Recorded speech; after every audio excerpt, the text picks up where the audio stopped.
Hello friends, I am अप्रति। Welcome back to our channel plants space. आप गांव में रहते हैं या शहर में रहते हैं, ये मैटर नहीं करता। मैटर करता है तो आपके आसपास का वातावरण कैसा है।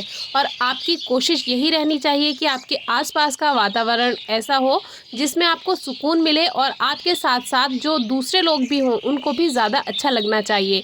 ऐसे ही हमारे यहाँ का कुछ नज़ारा है। आज आपसे नेचुरल व्यू शेयर करेंगे।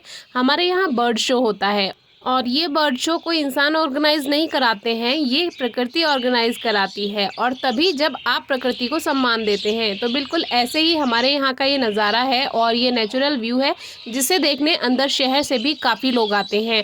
और इन पक्षियों की आवाज़ सुन के कोई ही ऐसा होता होगा जो बाहर निकल कर इनको ना देखना चाहता हो। हमारे यहाँ पास में छोटे छोटे बच्चे हैं, वो तो इसको देखने अपनी छत पर ज़रूर जाते हैं और छत पर ना जाएं तो घर के बाहर ही आ जाते हैं। और अंदर शहर से भी काफ़ी लोग इसको देखना पसंद करते हैं। और वॉइस ओवर में आपको ज़्यादा आवाज़ सुनाई नहीं दे रही होगी, लेकिन सच में इतनी तेज़ आवाज़ होती है कि पूरा मन एकदम शांत हो जाता है, बहुत सुकून मिलता है। अब ये पक्षी इतने सारे हैं, कुछ एक पेड़ पर बैठे हुए हैं, कुछ दूसरे पेड़ पर बैठे हुए हैं। ये ऊंची जगह पे शाम को बैठना पसंद करते हैं। पूरे दिन थक हार कर ये आते हैं और यहाँ बैठकर अपनी बातें करते हैं। कुछ करते होंगे आओ बहन चुगली करें, कुछ अपने पूरे दिन की थकान उतारते होंगे, अपनी बातें सुनाते होंगे, किस्से सुनाते होंगे। और इनमें कुछ कुछ तो शैतान भी होते हैं और वो आपस में युद्ध करते हैं। अभी आपको दिखाएंगे, इनमें लड़ाइयाँ भी होती हैं। ये है मैना, जिसको अलग अलग जगह अलग अलग नामों से जाना जाता है। कहीं कहीं इसको गुरगल के नाम से भी जाना जाता है। तो ये जो पक्षी है हमारे यहाँ इन दिनों काफ़ी दिखाई देते हैं। एक बार हम अहमदाबाद गए थे तो वहाँ पे हमने देखा था शाम को, दिसंबर का समय था, वहाँ पे भी ये बर्ड्स बहुत ज़्यादा थी और इसी तरह से ये आसमान में घूम रही थी। अब ये क्या करेंगी, 5 बजे के आसपास ये आ जाती हैं, ऊंची ऊंची जगह पे बैठती हैं बड़े बड़े पेड़ों पर, और थोड़ी देर ये पूरे आसमान में चक्कर लगाती हैं एक साथ, जो कि अभी आप वीडियो में देखेंगे। और फिर जैसे ही सूर्यास्त होता है उसमें ये अपना झाड़ियों में चली जाती हैं और सो जाती हैं। लेकिन उससे पहले भी इनके बीच बातचीत होती है। अब इसी बीच इन दो पक्षियों में युद्ध हो गया, जिसको हल करने के लिए इनके साथी भी यहाँ पर आए और फिर अचानक पता नहीं क्या हुआ, ये सारे के सारे उड़ गए। तो ऐसे ही होता है। लेकिन इस बीच इनका फ़ायदा उठाता है एक फाल्कन बर्ड, जो कि एक तरह का बाज पक्षी होता है, जिसको कहीं कहीं पर शिकरा भी कहते हैं। तो वो भी हमने नोटिस किया कि यहाँ पे बैठा हुआ था।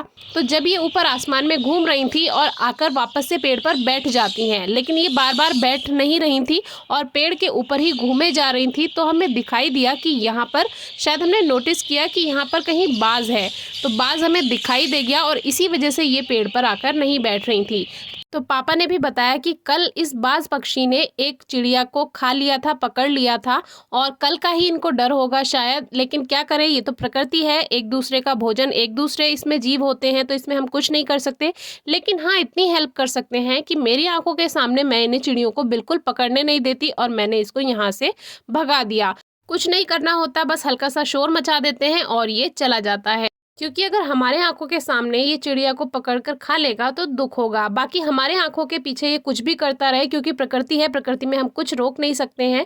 तो ये तो उड़कर चला गया, हमने हल्का सा शोर कर दिया और देखिए ये इस तरह से चला गया। तो अब सूर्यास्त होने को है, अब चिड़ियाँ अपने अपने घोंसले में जाएंगी और इनका थोड़ी देर तक बातचीत होती रहेगी।